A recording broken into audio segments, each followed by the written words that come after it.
അസ്സലാമു അലൈക്കും വറഹ്മത്തുള്ളാഹി വബറകാതുഹു. അൽഹംദുലില്ലാഹി വസ്സലാത്തു വസ്സലാമു അലാ റസൂലില്ലാഹി വബഅദ്. സ്നേഹം നിറഞ്ഞ സത്യവിശ്വാസികളെ, നാം ഇന്ന് വുദു, അതായത് നമസ്കാരത്തിന് വേണ്ടിയുള്ള ഒരുക്കമായ വുദുവിൻ്റെ രൂപം നമ്മൾ വിശദമായി പഠിക്കാൻ പോവുകയാണ്. വുദു എന്നത് നമസ്കാരം സ്വീകരിക്കപ്പെടാനുള്ള മാർഗമാണ്.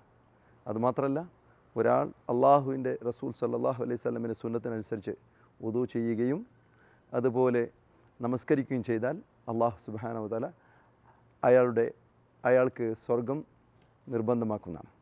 അതുപോലെ തന്നെ വുദു ഇല്ലാതെ നമസ്കാരം സ്വീകരിക്കപ്പെടുകയില്ല. അതുകൊണ്ട് വുദു അള്ളാഹുവിൻ്റെ റസൂലിൻ്റെ സുന്നത്തിൻ പ്രകാരം തന്നെ നിർവഹിക്കേണ്ടത് നമ്മുടെ മേൽ ബാധ്യതയാണ്. അപ്പോൾ നമ്മൾ ആദ്യമായി വുദുവിലേക്ക് പ്രവേശിക്കുമ്പോൾ മനസ്സുകൊണ്ട് നിയ്യത്ത് കരുതണം. അതായത് ഇത് ഏത് പ്രവർത്തനമാണ് എന്നുള്ള ആ ഒരു ബോധം നമ്മൾക്കുണ്ടാകണം.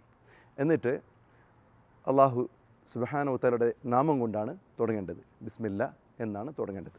അപ്പോൾ നമ്മൾ ആരംഭിക്കുകയാണ്. ഇപ്പോൾ നമ്മൾ തുടങ്ങാൻ പോവുകയാണ് വുദു. ആദ്യം ബിസ്മില്ല ചൊല്ലിക്കൊണ്ട് നമ്മൾ 2 കൈപ്പത്തികളെ കഴുകുക. അതായത് നമ്മുടെ 2 കൈപ്പത്തികളും ഇങ്ങനെ അതിൻ്റെ വിരലുകൾക്കിടയിൽ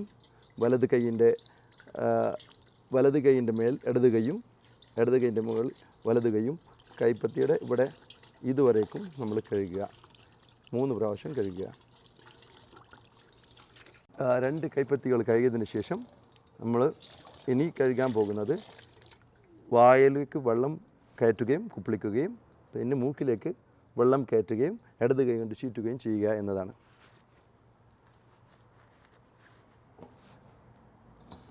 വെള്ളം 2 കൈ കൊണ്ട് വെള്ളം എടുക്കുകയും 2 കൈ കൊണ്ട് വെള്ളം എടുക്കുകയും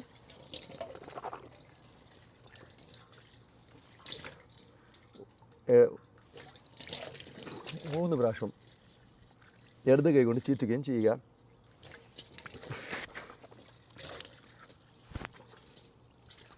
അതിനുശേഷം നമ്മൾ 2 കൈ കൊണ്ട് വെള്ളമെടുക്കുകയും മുഖം കഴുകുന്നതിന് മുമ്പായി രോമങ്ങൾ വളരുന്ന സ്ഥലം ആണ് പിന്നെ ഇത് മുഖത്തിൻ്റെ പരിധി. അതുപോലെ തന്നെ ഈ മുഴുവൻ ഭാഗവും മുഖത്തിൻ്റെ മുഴുവൻ ഭാഗവും കഴുകണമെന്നതാണ്. എല്ലായിടത്തും വെള്ളം എത്തണം എന്നതാണ്. താടി രോമമുള്ളവർ അതിലേക്ക് ചെയ്യുക, അതിൻ്റെ അകറ്റുക. 3 പ്രാവശ്യം കഴുകുക. എല്ലാ ഭാഗവും നനഞ്ഞിരിക്കൽ ആദ്യത്തെ പ്രാവശ്യം തന്നെ നിർബന്ധമാണ്. മുഖം കഴുകിയതിന് ശേഷം വെള്ളമെടുക്കുകയും 2 കൈ കൊണ്ട് വെള്ളമെടുക്കുകയും മുഴുവനായിക്കൊണ്ട് വിരലുകളുടെ അറ്റം മുതൽ കൈമുട്ട് വരെ എല്ലാ ഭാഗവും കഴുകിയെടുക്കണം. 3 പ്രാവശ്യം വലത് കൈ കഴുകിയതിന് ശേഷം ഇടത് കൈയാണ് തുടങ്ങുന്നത്. ഇതിലും ശ്രദ്ധിക്കേണ്ടത് വിരലിൻ്റെ അറ്റം മുതൽ കൈമുട്ട് വരെ നിവർത്തിക്കൊണ്ടും മടക്കിക്കൊണ്ടും ഇങ്ങനെ 3 പ്രാവശ്യം കഴുകണം. 2 കൈകൾ കഴുകിയതിന് ശേഷം നമുക്ക് അടുത്തതിലേക്ക് പ്രവേശിക്കാം, അതായത് തല തടവിലേക്ക്. അപ്പോൾ 2 കൈ കൊണ്ട് നനച്ചതിന് ശേഷം ചെവിയുടെ ഭാഗത്തേക്ക് അമർത്തി വയ്ക്കുകയും പിന്നീട് തല തടവുക എന്നതാണ്. ഈ ഭാഗത്തുനിന്ന് തലയുടെ മുടി വളരുന്ന ഭാഗത്തു നിന്ന് തുടങ്ങി അവസാനം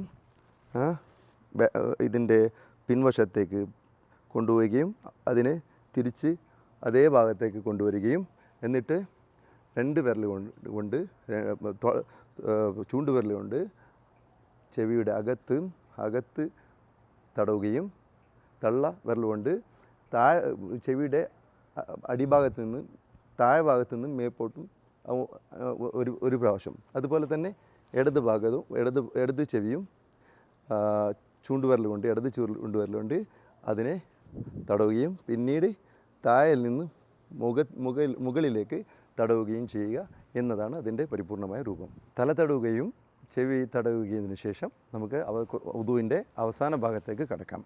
അതായത് കാല് കഴുകലാണ്. കാല് കഴുകുമ്പോൾ വലത് കൈ കൊണ്ട് കാലിൻ്റെ അടിഭാഗത്തു നിന്നാണ് തുടങ്ങേണ്ടത്. എന്നിട്ട് നമ്മുടെ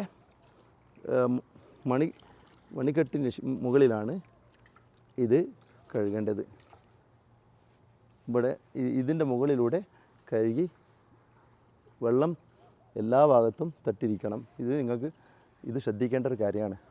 പ്രവാചകൻ സല്ലല്ലാഹു അലൈഹി വസല്ലം ഇത് ഓർമ്മപ്പെടുത്തിയിട്ടുണ്ട്. ഇത് 3 പ്രാവശ്യം കഴുകിയതിന് ശേഷം നമ്മൾ ഇടത് കാല് കഴുകാൻ പോവുകയാണ്. അതായത് ഇടത് കൈ കൊണ്ട് ഇടത് കാലും അതുപോലെ തന്നെ എല്ലാ ഭാഗവും, പിന്നെ 2 കാലിൻ്റെ വിരലുകൾക്കിടയിൽ ഈ ചെറുവിരൽ കടത്തുക എന്നത് സുന്നത്തിൻ്റെ ഭാഗമാണ്. അപ്പോൾ ഇത് ശ്രദ്ധിക്കുക. ഇവിടെ വരെയും എല്ലാ ഭാഗവും നനഞ്ഞിരിക്കണം. വുളു പൂർണ്ണമായ രൂപമാണ് ഇത് നമ്മളിപ്പോൾ കണ്ടത്. ഇതിന് ശേഷം നമ്മൾ ചൊല്ലേണ്ടത് ദുആ റസൂലുള്ളാഹി സ്വല്ലല്ലാഹു അലൈഹി വസല്ലം പഠിപ്പിച്ചിട്ടുണ്ട്. അഷ്ഹദു അല്ലാ ഇലാഹ ഇല്ലല്ലാഹ് വഹ്ദഹു ലാ ശരീക ലഹു വ അഷ്ഹദു അന്ന മുഹമ്മദൻ അബ്ദുഹു വറസൂലുഹു. ഇത് ചൊല്ലിയതിന് ശേഷം അല്ലാഹുമ്മ ജഅൽനി മിനത്ത് തവ്വാബീൻ വജഅൽനി മിനൽ മുതതഹിരീൻ. ഇതാണ് പ്രവാചകൻ സല്ലല്ലാഹു അലൈഹി വസല്ലം പഠിപ്പിച്ച ദുആ. ഈ രൂപവും ഈ ദുആവും ഇത് രണ്ടും ഒരാൾ പ്രാവർത്തികമാക്കിയാൽ അല്ലാഹു സുബ്ഹാനഹു വ തആല വാഗ്ദാനം ചെയ്ത ആ സ്വർഗം ലഭിക്കും ഇൻഷാ അല്ലാഹു തആല. അതുപോലെ തന്നെ ഈ ഒരു വീഡിയോ നമ്മൾ ചെയ്തത് നിങ്ങളത് ഉപകാരപ്പെട്ടിട്ടുണ്ടാവും എന്ന് വിശ്വാസത്തോടെ ഇത് നിങ്ങൾ മറ്റുള്ളവരിലേക്കും എത്തിച്ചു കൊടുക്കുക എന്ന് ഞാൻ നിങ്ങളോട് ആവശ്യപ്പെടുന്നു. വബില്ലാഹി തൗഫീഖ് വസല്ലല്ലാഹു അലാ നബിയിന മുഹമ്മദ്.